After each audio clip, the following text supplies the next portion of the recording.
Про золотые руки матерей сказано немало добрых слов. Нежные, сильные, заботливые. Они способны сотворить чудо в буквальном смысле этого слова. Руки мамы не знают усталости. Они и вкусным ужином побалуют, и свяжут теплые вещи, и снимут боль, будь то физическую или душевную.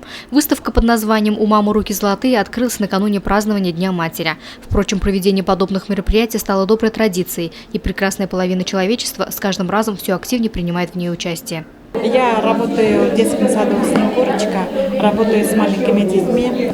Я еще занимаюсь творческой работой, которая мне дает душевное равновесие, спокойствие. Нахожу в этой своей работе для себя радость души, так скажем. Занимаюсь я этой работой 3 года, чуть больше.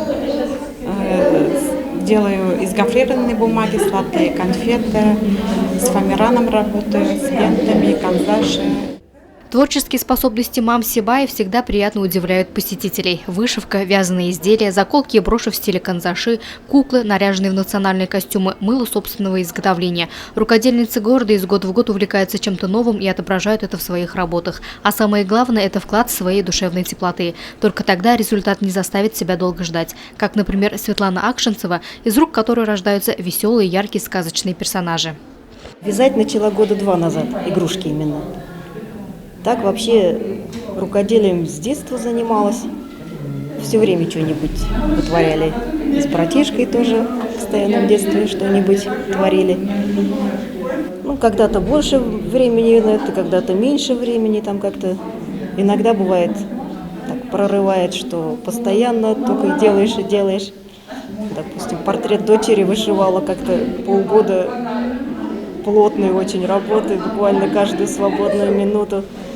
То есть занималась и вышивкой, и там плетением всяким, и из газетных трубочек плела там, и оригами всякое. На выставку свои творения предоставили 22 женщины. Это говорит о том, что количество участниц с каждым разом становится все больше и больше. Каждая выставка, она какая-то особенная, потому что работы новые, мастерицы новые. Мы находим новых людей, несмотря что город у нас небольшой, но женщин много очень талантливых, которые ищут какое-то себе новое творчество. Мы стараемся находить таких людей и стараемся их показывать.